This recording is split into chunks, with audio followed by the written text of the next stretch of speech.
Addiction ایک primary chronic progressive ڈس order ہے اور عموماً ہمارے پیشنٹس کو ساتھ کوئی سائکیٹرک ڈس آرڈر بھی ہوتا ہے. جب تک کوئی موڈ کی خرابی نہ ہو یا موڈ ڈس آرڈر نہ ہو کوئی بھی نشہ شروع نہیں کرتا. نشہ شروع کرنے کی بس ایک ہی وجہ ہے, اس کے پیچھے ہزاروں وجوہات ہو سکتی ہیں. نشہ شروع کرنے کی ایک ہی وجہ ہے کہ موڈ سنبھلے نہیں سنبھلتا, موڈ خراب رہتا ہے.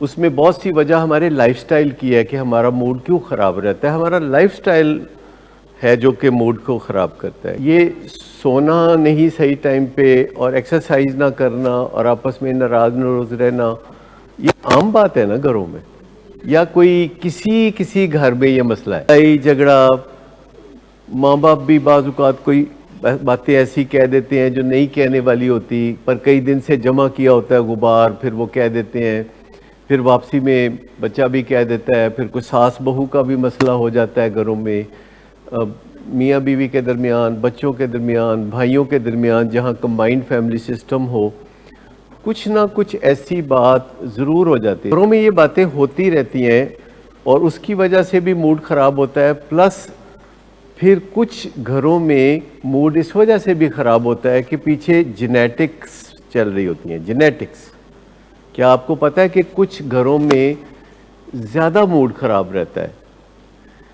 مثال کے طور پر جو بظاہر بہت کامیاب گھرانے ہیں جیسے کہ ڈی ایچ اے میں یا گلبرگ میں یا گارڈن ٹاؤن میں, وہاں زیادہ موڈ خراب رہتا ہے, یا جو لاہور کے پرانے علاقے ہیں وہاں گھروں میں موڈ زیادہ خراب رہتا ہے. زیادہ یہ دیکھنے میں آیا ہے کہ جن پہ اللہ کا مالی طور پر فضل ہوتا ہے اور کامیابیاں زیادہ ہوتی ہیں وہاں موڈ زیادہ خراب رہتا ہے. وہاں آپس میں بہت زیادہ کچ کچ پڑی رہتی ہے اور لوگ ایک دوسرے کا آمنا سامنا نہیں کرتے. اپنا کمرہ, اپنا ٹی وی, تھوڑا سا دروازہ کھولا دیکھا کہ کوئی ہے تو نہیں کوریڈور چ, تو بھج کے تے لنگ گئے. جانا اس وقت ہے گھر سے کہ کسی دے متھے نہ لگ جائیے. تو یہ اس کی وجہ یہ ہوتی ہے کہ جو لوگ کامیاب ہوتے ہیں ان کا جو جینیٹک سٹرکچر ہے پیچھے وہ زیادہ ولنریبل ہوتا ہے, زیادہ کمزور ہوتا ہے موڈ کی خرابی کے اعتبار سے. یعنی جو لوگ ہائی اچیورز ہوتے ہیں ان کے اندر موڈ کی خرابی کے امکانات زیادہ ہوتے ہیں. ہائی اچیور زیادہ نشہ کرتے ہیں, چاہے وہ ڈاکٹرز ہوں. ڈاکٹرز میں نشے کی ریشو بہت زیادہ ہے, سائکیٹرک ڈس آرڈرز کی ریشو بہت زیادہ ہے, اور وکلاء میں بہت ہے, افسران میں بہت ہے, سی ای اوز میں بہت ہے, پائلٹس میں بہت ہے, پولیٹیشنز میں بہت ہے. بڑے افسران چاہے وہ کسی بھی فورس سے تعلق رکھتے ہوں ان میں بہت ہے. تو ہونا تو یہ چاہیے ویسے کہ جتنی محنت کر کے وہ اتنی اچیومنٹس کرتے ہیں, تھوڑی محنت کر کے اپنے موڈ کو بھی ٹھیک کر لیں, تھوڑی محنت کر کے اپنے موڈ کو بھی سنوار لیں. اپنے موڈ کو صحیح رکھنے کے بہت سے طریقے موجود ہیں جو کہ عام نہیں ہیں کیونکہ وہ نئے طریقے ہیں. وہ 21ویں صدی میں نئے طریقے آپ کو چاہیے اپنا موڈ ٹھیک رکھنے کے.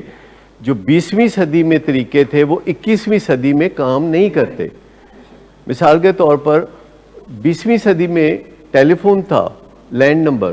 اگر کوئی بندہ آج اپنے صرف لینڈ نمبر پہ گزارا کرنا چاہے تو اس کا کیا بنے گا؟ نہیں کر سکتا نا. یا تو پھر وہ ٹیلی فون دے نال سو جائے پھر ہی کر سکتا ہے, ورنہ مشکل ہے. آج آپ کو سمارٹ فون کی ضرورت ہوگی. اسی طرح اگر آپ پرسکون رہنا چاہتے ہیں تو آپ کو 21ویں صدی کے طریقے اپنانے ہوں گے. 20ویں صدی کے 19ویں صدی کے طریقے اب کام نہیں کریں گے.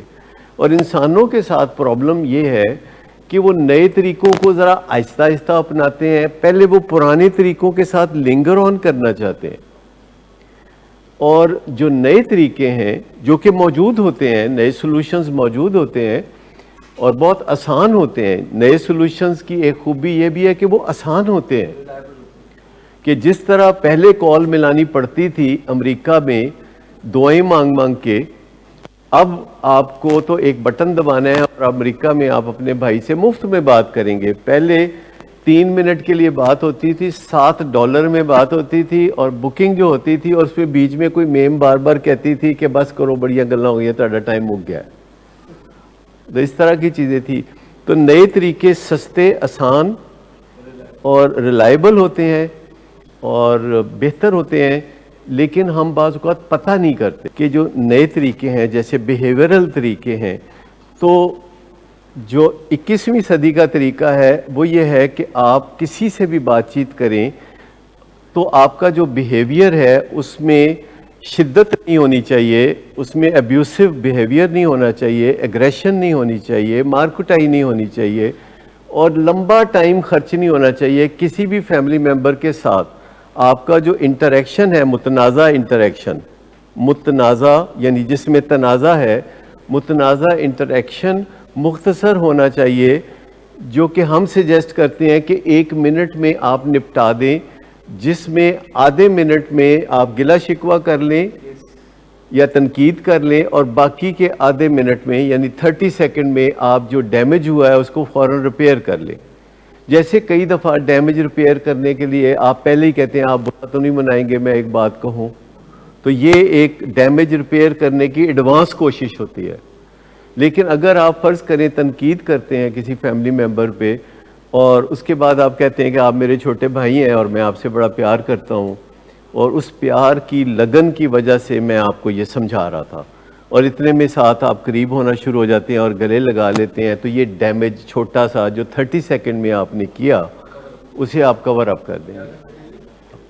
لیکن اگر آپ آدھا پونا گھنٹہ جو منہ میں آئے وہ کہتے رہیں، اور پچھلی باتیں اور دائیں بائیں کی باتیں اور فیوچر کے بارے میں کہ تمہارا مستقبل بالکل خراب ہے اور تم رو گے، تم سڑکوں پہ رولو گے، یہ ساری باتیں کر کے بہت برے موڈ کے ساتھ ایک دوسرے سے جدا ہو جائیں، پھر اپنے اپنے کمرے میں جا کے سڑیں کڑیں، اور شام کو جب آپ کا ضمیر ملامت کرے تو آپ واپس آئیں اور آپ واپس آ کے کہیں کہ جو میں نے کیا تھا وہ غلط تھا، حالانکہ اس میں شروع کی بات صحیح بھی تھی، اور اب آپ برائب کر کے، رشوت دے کے یا اجازت دے کے اپنے تعلقات اگر ٹھیک کرنا چاہتے ہیں تو اب آپ نے دوسری خرابی پیدا کر دی. پہلے تعلقات کو ڈیمیج کیا، اب آپ نے اپنا جو مشورہ تھا اس کے الٹ کام کیا. یہ سب لوگ چاہتے ہیں کہ انہیں پیار کیا جائے. ایکچولی پیار کرنے کا ارادہ کم لوگوں کا ہوتا ہے. لوگ چاہتے ہیں کہ ان سے پیار کیا جائے. اچھا، اسے پیار نہیں کہتے، پیار وہ ہے جو آپ لوگوں سے کرتے ہیں. اور دنیا میں ایک ایکسپرٹ ہیں جو پیار کے ایکسپرٹ آپ کہہ سکتے ہیں، ان کا نام ہے ڈاکٹر جیرلڈ جمپاسکی. اور وہ ایک کورس کراتے ہیں امریکہ میں، ٹبرون کیلیفورنیا میں، جس کورس کا نام ہے اے کورس ان میریکلز، یعنی معجزوں کا ایک کورس. اور اس کے 4 انگریڈینٹس ہیں، 4 حصے ہیں جو کہ وہ سکھاتے ہیں. ایک حصہ ہے جس کو کہتے ہیں لو از لیٹنگ گو آف فیئر، یعنی محبت کیا ہے؟ محبت خوف کا کھو دینا ہے. جب آپ خوف سے نکل جائیں تو باقی جو پیچھے بچتا ہے وہ محبت ہے. لیکن ابھی میں اگر آپ سے پوچھوں کہ محبت کا اپوزٹ کیا ہے تو آپ زیادہ تر نفرت کا لفظ بولیں گے. تو یہ بات درست نہیں ہے. محبت کا اپوزٹ سائنٹیفکلی نفرت نہیں ہے، محبت کا اپوزٹ خوف ہے. ڈر نہیں، خوف. ڈر اور خوف میں بھی ایک فرق ہے. ڈر اصلی چیز سے جب آپ ڈرتے ہیں، جیسے کوئی زہریلا سانپ ہے اور آپ کے سامنے آ گیا ہے تو آپ ڈرتے ہیں، تو یہ ایک الگ چیز ہے. لیکن ٹی وی پہ سانپ کی تصویر دیکھ کے یا ویڈیو دیکھ کے اگر آپ کو ڈر لگتا ہے تو یہ خوف ہے. تو جو خوف ہے وہ اپوزٹ ہے محبت کا. تو لیکن آپ دیکھتے ہیں کہ آپ کی زندگی میں کسی پیارے کے لیے بیک وقت نفرت بھی موجود ہوتی ہے اور پیار بھی موجود ہوتا ہے، جس کو لو ہیٹ ریلیشن شپ کہتے ہیں. لو ہیٹ، جو کہ ایڈکشن میں بڑا کامن ہے، لو ہیٹ ریلیشن شپ. تو اپوزٹ چیزیں آپ کو پتہ ہے اکٹھی نہیں رہ سکتی، لیکن آپ نے دیکھا ہے کہ آپ کے دل میں لو اور ہیٹ کسی ایک ہی بندے کے لیے اکٹھی رہتی ہے. صبح لو ہو رہی ہے، شام کو ہیٹرڈ ہو رہی ہے، اگلے دن دوپہر کو پھر لو ہو رہی ہے. تو یہ جو لو ریلیشن شپ ہے یہ ایک پیتھولوجی ہے، یہ ایک بیماری ہے. ڈاکٹر جیرلڈ جمپاسکی جو ہے اچھی طرح ذہن میں بٹھاتے ہیں، اور ہمارے ملک کے بہت بڑے سیاستدان بھی ان کے پاس جاتے رہے ہیں ایٹیچیوڈنل ہیلنگ کے لیے. بے نظیر واز ون آف دیم، جو کہ ان کے پاس جا کے انہوں نے اپنی ذہنی تر و تازگی حاصل کی تھی، ورنہ وہ شاید کبھی پرائم منسٹر نہ بن سکتی پاکستان کی. تو پہلا ہے لو از لیٹنگ گو آف فیئر، کہ آپ اپنے جو خوف ہیں ان سے کیسے چھٹکارا پائیں، کیونکہ خام خواہ کے خوف بچپن سے ہمیں چمٹے ہوتے ہیں.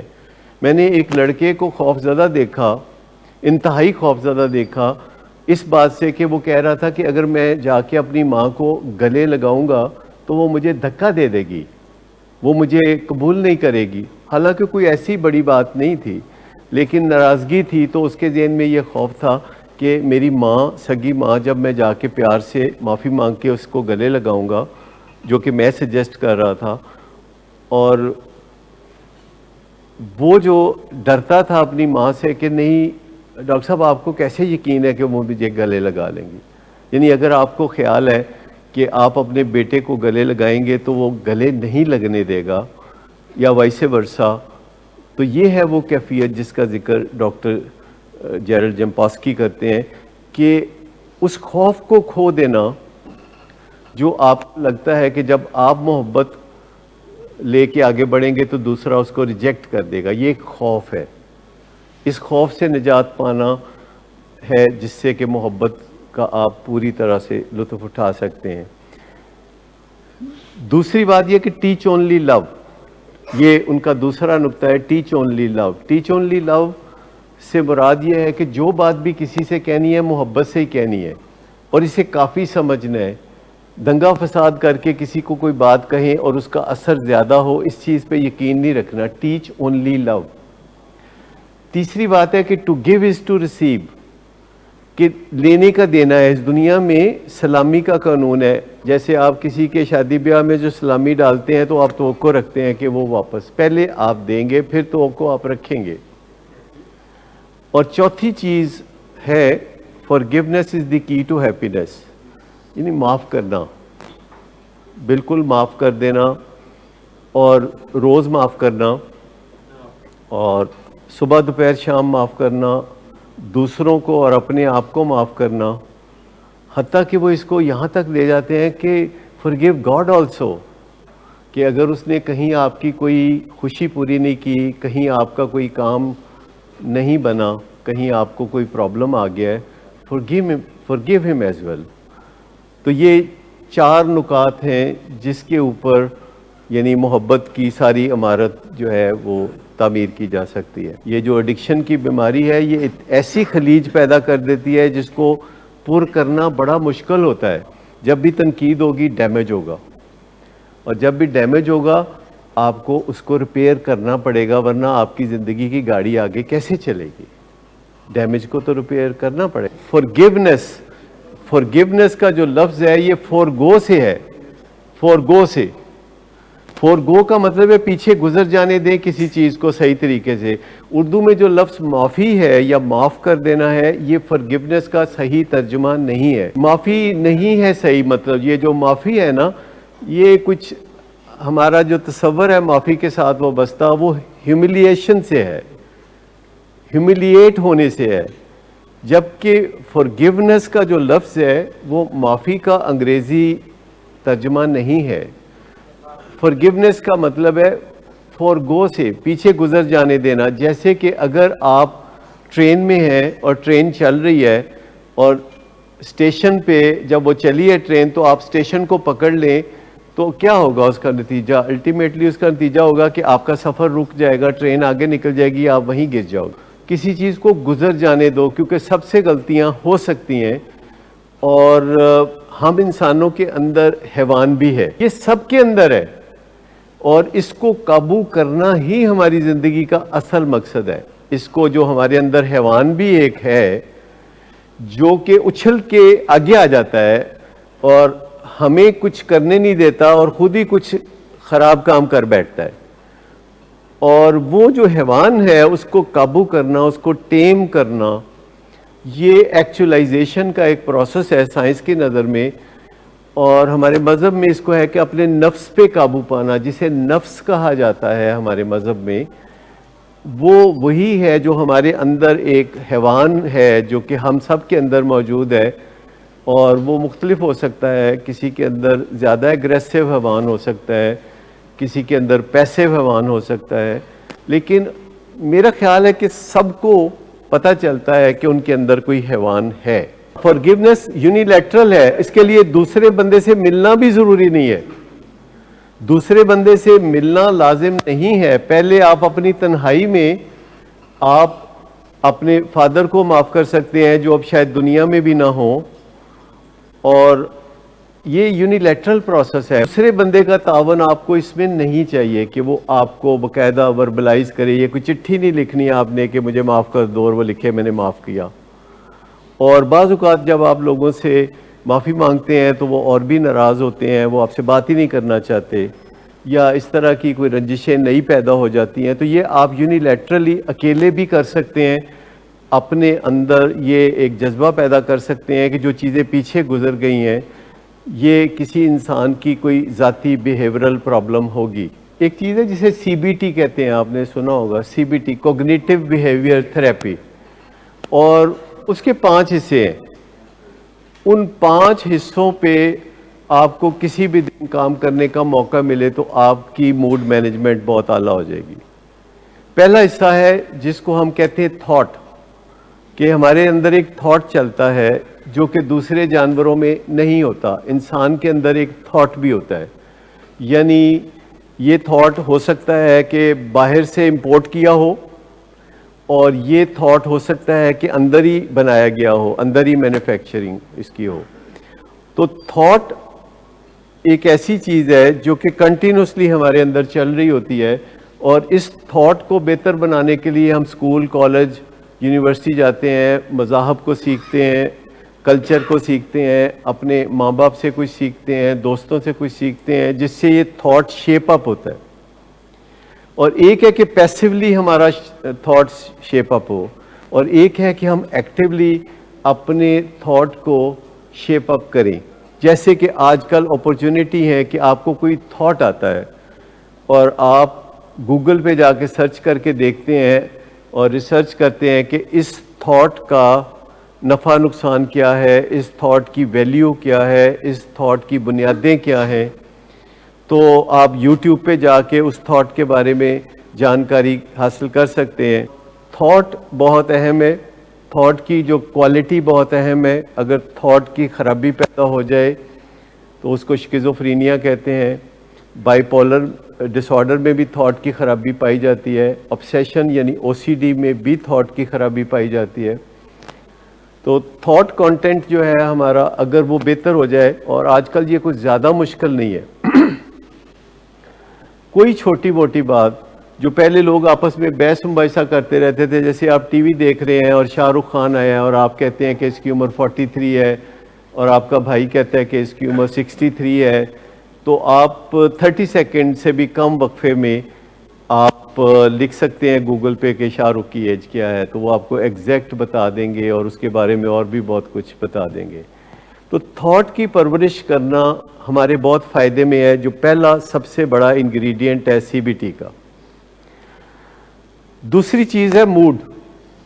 یہ بہت اہم ہے، کیونکہ زیادہ تر جو ڈس آرڈرز ہوتے ہیں یا تھاٹ ڈس آرڈرز ہوتے ہیں یا موڈ ڈس آرڈرز ہوتے ہیں یا دونوں کا مکسچر ہوتا ہے. تو جو موڈ ڈس آرڈر ہے یا جو آپ کا موڈ ہے وہ بھی ڈسیژن کرتا ہے کہ آج آپ نے کسی کو پھولوں کے ہار پہنانے ہیں یا آپ نے کسی کو دیوار پہ چنوانا ہے. تو آپ کا جو موڈ ہے وہ بھی بہت اہم ہے، اور موڈ ہی ہے جو کہ نشوں کی طرف گامزن کرتا ہے.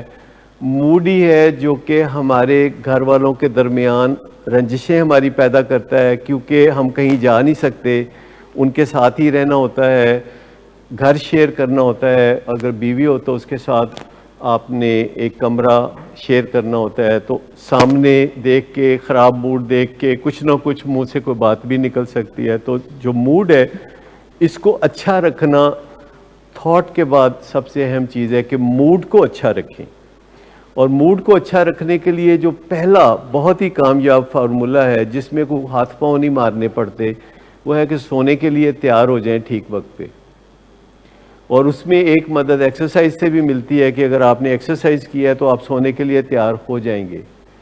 اور اگر آپ کو اس کی ویلیو کا پتہ ہے کہ نیند کی ویلیو کیا ہے، تو میں آپ کو بتاؤں کہ ایک کتاب 5 AM کلب، اس میں بتایا ہوا کہ دنیا کے جتنے بھی کامیاب CEO ہیں، جو چیف ایگزیکٹوز ہیں، وہ صبح 5 بجے اٹھتے ہیں. چلے 5 بجے نہیں تو 6 بجے اٹھ جائیں، 6 نہیں تو 7 اٹھ جائیں. دن کے 3 بجے اٹھنے والا جو ہے اس کا موڈ ہمیشہ خراب ہو. تھاٹ کے بعد موڈ، جس کے لیے نیند بہت اہم ہے، اور موڈ کو ٹھیک رکھنے کے لیے ایکسرسائز بہت اہم ہے. کہ جو بندہ ایکسرسائز کرتا ہو، واک کرتا ہو، اس کا موڈ خراب نہیں ہوتا. اور اگر ڈائٹ صحیح رکھیں تو بھی موڈ کو فرق پڑے گا. اور اگر آپ سمجھ جائیں کہ آپ کے جو فیملی ممبرز ہیں وہ آپ کا بہت قیمتی اثاثہ ہیں، تو میں سمجھتا ہوں کہ تعلقات اچھے رکھنے کی راہ ہموار ہو جائے گی. اور ایٹ دی سیم ٹائم میں آپ کو بتاؤں کہ آپ کے فیملی ممبر آپ کا بہت قیمتی اثاثہ ہے. But it is very unfortunate, بہت بدقسمتی کی بات ہے کہ زیادہ تر جرائم فیملی ممبرز کے خلاف کرتے ہیں. پہلا تھاٹ ہے جس کا آپ نے خیال رکھنا ہے، اپنے تھاٹ کو سنوارتے رہنا ہے، تھاٹ کو بناتے رہنا ہے. اور بہت سارے تھاٹ، میں بتا بھی نہیں سکتا کہ کتنے سارے تھاٹس بالکل غلط ہوتے ہیں، ان کی کوئی حقیقت نہیں ہوتی، لیکن وہ ہم نے نسل در نسل ان تھاٹس کو اپنایا ہوتا ہے. موڈ ہے اور جو مزاج ہے اور جو تھاٹ ہے، یہ جو کوگنیٹو تھراپی ہے، CBT جسے کہتے ہیں، کوگنیٹو بیہیویئر تھراپی، یہ اس کے دو بہت اہم جز ہیں کہ آپ اپنے موڈ کے اوپر کام کریں. اس سے پہلے آپ اپنے تھاٹ پہ کام کریں، کیونکہ دونوں ایک دوسرے پہ اثر ڈالتے ہیں. تھاٹ موڈ پہ اور موڈ تھاٹ پہ اثر ڈالتا ہے. اور تیسری چیز ہے بیہیویئر. بیہیویئر اس چیز کو کہتے ہیں جو دوسرا دیکھ سکتا ہے. بیہیویئر وہ چیز ہے جو کہ دوسرا دیکھ سکتا ہے، اور بیہیویئر وہ چیز ہے کہ جس کو ہم ذرا جلدی قابو کر سکتے ہیں. مثال کے طور پر اگر آپ کا موڈ خراب ہو اور آپ کا تھاٹ بھی خراب ہو اور آپ کے گھر میں کوئی رشتہ دار ملنے آ جائے، تو آپ اپنے موڈ کو اچھا بنا کے سلام دعا لے لیتے ہیں.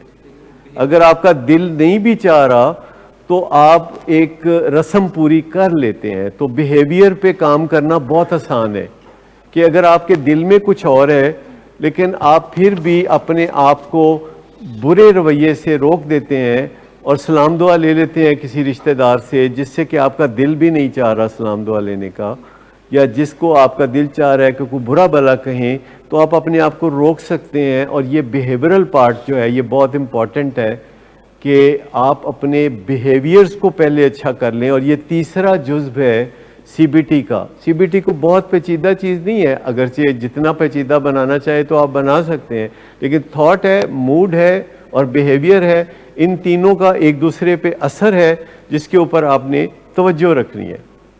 اور چوتھی چیز ہے انوائرمنٹ، کہ آپ نے اپنے ارد گرد کیا جمع کر رکھا ہے. آپ کے ارد گرد کون لوگ ہیں، آپ کے ارد گرد کیا ماحول ہے، آپ کو کس قسم کے ماحول سے مدد مل رہی ہے یا کوئی نقصان پہنچ رہا ہے. تو اپنی انوائرمنٹ کو چننا، جیسے آپ شاپنگ سینٹر اپنی مرضی سے چنتے ہیں. دیکھیں کچھ لوگ ہیں انارکلی شاپنگ کرنے جاتے ہیں، کچھ لوگ شالمی جاتے ہیں، لیکن کوئی انارکلی جائے گا، کوئی لبرٹی مارکیٹ جائے گا، کوئی جو مالز ہیں مال آف لاہور یا ادھر ادھر جائے گا. تو آپ اپنی انوائرمنٹ چن سکتے ہیں. امکان ہے کہ اگر آپ مال آف لاہور میں جائیں گے تو آپ پہ کوئی آوازیں نہیں کسے گا، لیکن اگر آپ انارکلی میں ہیں اور شالمی ہیں تو ہو سکتا ہے کہ لوگ خاتون پہ یا کسی پہ آوازیں کسیں. تو آپ اپنی مرضی سے چنتے ہیں اپنی انوائرمنٹ کو، اور آپ اپنی مرضی سے اپنے گھر کی بھی انوائرمنٹ بناتے ہیں اور گھر کے اصول بناتے ہیں. جیسے کئی لوگ کہتے ہیں جوتی باہر اتار کے آنا ہے، یا کئی گھر کا اصول ہوتا ہے کہ جب بھی کوئی گھر سے باہر جائے گا وہ سلام کر کے جائے گا، جب بھی آئے گا تو سلام کر کے آئے گا. یا کئی گھروں میں ہوتا ہے کہ جب بھی کوئی باہر سے آئے گا وہ گلے ملیں گے، وہ تھوڑا بہت محبت کا اظہار کریں گے اور اپنے اس رشتے کو ایک دفعہ پھر تازہ کریں گے، جو کہ کافی عرصے سے قدرتی یا آپ کا معاہدے کے تحت کوئی ریلیشن شپ ہے، جیسا کہ میاں بیوی کا ریلیشن شپ ہوتا ہے۔ تو پہلی چیز تھاٹ ہے، دوسری چیز موڈ، تیسری چیز بیہیویئر، چوتھی چیز انوائرمنٹ، اور پانچویں چیز اور بھی امپورٹنٹ ہے جو کہ آپ کو بہت جلدی پتہ چل جاتی ہے، وہ ہے سمٹمز۔ کیا آپ کو انگزائٹی ہے؟ کیا آپ کو ڈپریشن ہے؟ کیا آپ کو خوف ہے؟ کیا آپ کو بخار ہے؟ یا کیا آپ کو ایگریشن محسوس ہو رہی ہے؟ کیا آپ کو کوئی سمٹم ہے اور آپ اپنے سمٹم کے لیے ہمیشہ ڈاکٹر کے پاس جاتے ہیں؟ آپ اپنے سمٹمز کو ان اٹینڈڈ، ان چیکڈ نہیں رکھتے۔ یہ 5 انگریڈینٹ ہے اور پانچوں کا ایک دوسرے پہ اثر ہے۔ انوائرمنٹ کا موڈ پہ اثر ہوتا ہے۔ اگر آپ کے ارد گرد پھول کھلے ہوئے ہیں تو آپ کا موڈ اچھا ہو جائے گا۔ اگر آپ کے ماں باپ کی لڑائی ہو رہی ہے تو آپ کا موڈ خام خواہ خراب ہو جائے گا۔ تو انوائرمنٹ کا بڑا گہرا تعلق ہے۔ تو انوائرمنٹ میں جو کنٹریبیوشن ہے وہ گھر کے ہر فرد کی تھوڑی تھوڑی کنٹریبیوشن ہوتی ہے جو کہ انوائرمنٹ میں کرنی ہوتی ہے۔ لیکن میں آپ کو بتاؤں کہ جب کوئی سمٹمز ہوتے ہیں، جب کوئی ڈیلوژنز ہوتے ہیں، تو آپ انہیں لیٹ گو نہیں کرتے، آپ ان کو چیک کرتے ہیں اور آپ ان کے ٹریٹمنٹ کی طرف جاتے ہیں۔ اور جب کسی فیملی ممبر کا موڈ خراب رہتا ہے، ڈپریشن ہوتی ہے، انگزائٹی ہوتی ہے، او سی ڈی ہوتی ہے، تو آپ اسے مدد فراہم کرتے ہیں، کیونکہ جس طرح جسمانی بیماریوں کے لیے آپ مدد حاصل کرتے ہیں، ذہنی بیماریوں کے لیے مدد حاصل کرنا اس سے بھی زیادہ ضروری ہے۔ اگر فریکوینٹلی آپ کو لگتا ہے کہ غلط موقع پہ آپ کو خراب موڈ سٹرائک کرتا ہے، تو اس کا مطلب ہے کہ اس کے کوئی علاج کی ضرورت ہے۔ اور علاج کا مطلب ضروری نہیں ہے کہ آپ کو دوائی کھانے کی ضرورت ہے۔ علاج کا اصل مطلب، خاص طور پر ذہنی امراض میں، علاج کا مطلب دوائی کھانا نہیں ہے۔ دوائی کیوں کھانی پڑتی ہے؟ وہ ایمرجنسی سچویشن پیدا ہو چکی ہوتی ہے جس کی وجہ سے دوائی کھانی پڑتی ہے۔ ویسے میں آپ کو بتاؤں کہ ہر مرض میں، جو کہ ذہنی مرض ہے، دوائی آخرکار چھوڑی جا سکتی ہے، لیکن اس میں لگتی ہے محنت ذرا بہت زیادہ۔ اس لیے ڈاکٹر اس جھنجٹ میں نہیں پڑتے اور دوائی لکھ کے کہتے کھائی جاؤ، کیونکہ ڈاکٹرز کو یہ امید نہیں ہوتی کہ جو آلٹرنیٹ ہے دوائی کا وہ کریں گے پیشنٹس یا ان کے فیملی ممبرز۔ وہ نیند پوری کریں گے، وہ ایکسرسائز کریں گے، وہ اپنے تعلقات کو بہتر بنانے کے لیے کامیابی سے جدوجہد کریں گے۔ اگر ڈاکٹرز کو پتہ ہو کہ ان کے مریض جو بھی وہ کہیں گے وہ مان لیں گے، تو ڈاکٹرز کو کوئی شوق نہیں ہے کہ وہ دوائیاں دیں۔ کوئی نہ کوئی آپ کی فیملی میں ہوتا ہے جو کہ مدد فراہم کر سکتا ہے۔ فیملی میں نہیں ہوگا تو محلے میں ہوگا، رشتہ داروں میں کوئی بندہ ہوگا۔ اور آج کل تو مدد کے لیے گورنمنٹ کے بھی ادارے ہیں، آپ سرکاری اداروں سے مدد مانگ سکتے ہیں۔ اگر کوئی خاتون ہے اور وہ کسی مشکلات کا شکار ہے تو 6 آرگنائزیشنز ہیں جو کہ جن میں سے ایک کا نام عورت فاؤنڈیشن ہے۔ تو اس طرح اور بھی 5 آرگنائزیشن اس کے علاوہ بھی ہیں جو ان خواتین کو مدد فراہم کرتی ہیں جو کہ مشکلات کا شکار ہیں۔ اگر آپ کہیں جا رہے ہوں اور آپ کو رستہ بھول جائے تو کسی سے پوچھنا مشکل لگتا ہے، آپ ایویں ہی کھجل ہوتے رہتے ہیں پر کسی سے مدد نہیں مانگتے۔ اور مدد مانگنا طاقت کی نشانی ہے، کمزور آدمی مدد نہیں مانگ سکتا۔ اگر آپ چاہتے ہیں کہ آپ کو طاقتور تصور کیا جائے تو آپ اپنا کسی سے دکھڑا بھی کہہ سکتے ہیں، شیئر بھی کر سکتے ہیں۔ کسی چیز کو سیکرٹ رکھنا کوئی امپورٹنٹ چیز نہیں ہے، اور جن چیزوں کو سیکرٹ رکھا جاتا ہے وہ عام طور پر برے نتائج پیدا کرتی ہے۔ لیڈنگ فرام دی فرنٹ جو ہے، اس کے علاوہ پیرنٹس کے لیے کوئی اور بہترین رستہ نہیں ہے۔ لیڈنگ فرام دی فرنٹس، اپنے آپ کی اگزامپل سے بچوں کو لیڈ کرنا، کیونکہ اگر ہم کہیں کہ جی جو میں کہتا ہوں وہ کرو، جو میں کرتا ہوں وہ نہ کرو، تو پھر وہ ہمیں مولوی سمجھ لیتے ہیں۔ لیکن میں آپ کو بتاؤں کہ بچوں کے ساتھ آپ جب بھی بات چیت کرتے ہیں تو محتاط رہیں کہ انہوں نے زیادہ دیر بچے نہیں رہنا اور نہ ہی زیادہ دیر انہوں نے بچے رہنا ہے۔ یہ انہوں نے بدل جانا ہے، انہوں نے بڑے ہو جانا ہے۔ اور جو سچی بات ہے نا، ایک دفعہ پھر دیکھو، ہم کتابوں میں پڑھتے ہیں، ہم زبان سے کہتے ہیں، قرآن پاک میں ہے کہ جھوٹوں پر خدا کی لعنت۔ اس کے باوجود ہم سب جھوٹ بولتے ہیں، اور یہ سب سے بڑا فرنٹ ہے کہ جس کے اوپر ہم لڑائی کر سکتے ہیں کہ اپنے اندر سے جھوٹ کو ایلیمنیٹ کریں، سیکرٹس کو ایلیمنیٹ کریں. ہمیں ایک دوسرے پہ بھروسہ خود ہی بحال ہو جائے گا. جب ہمارا سیکرٹ ہی کوئی نہیں ہوگا تو لوگ ہم پہ بھروسہ کرنا شروع کر دیں گے. اور جو بھی آپ کے قریب رہتا ہے اگر وہ دیکھتا ہے کہ آپ کوئی سیکریٹو لائف نہیں گزارتے تو وہ آپ پہ بھروسہ کرنے کا امکان اس کا زیادہ ہے. اور میں سمجھتا ہوں کہ یہ جو سیکیٹرک النیسز ہے جس میں یہ پرائمری کرونک ڈس آرڈر ہے addiction, primary chronic disorder ہے bipolar disorder, primary chronic disorder ہے ڈائبٹیز اور ہارٹ ڈیزیز، اس میں بہت انگزائٹی جنم لیتی ہے اور زندگی کافی کرپل ہو کے رہ جاتی ہے.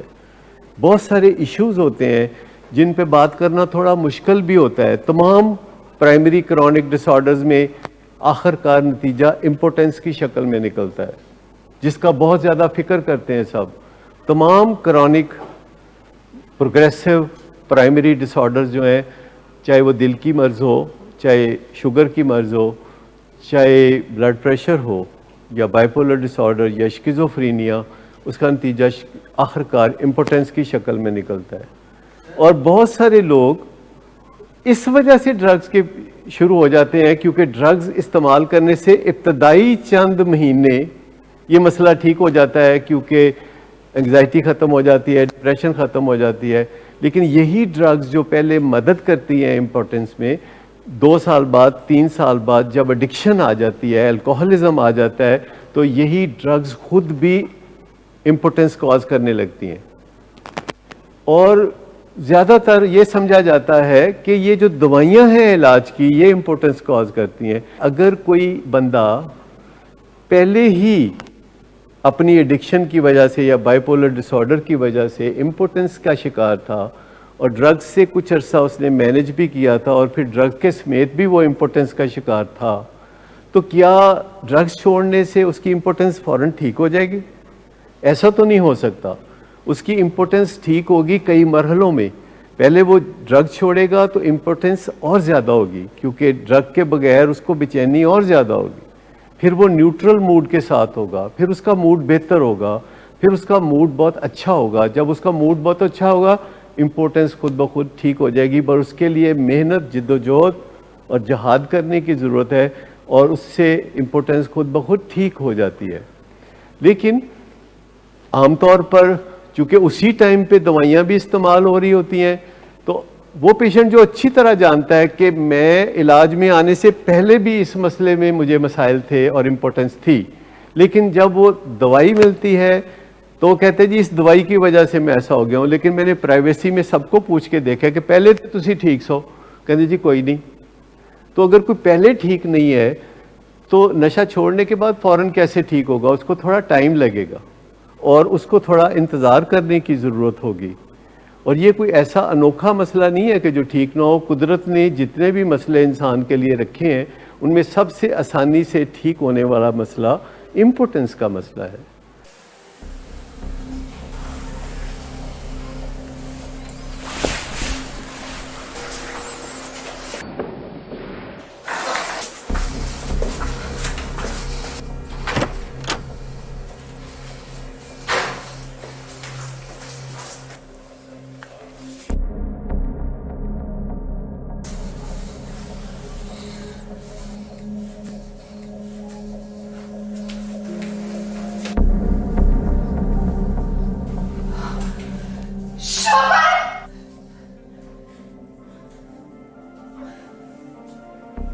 شراب نوشی کی وجہ کردار کی خرابی نہیں، موڈ کی خرابی ہے.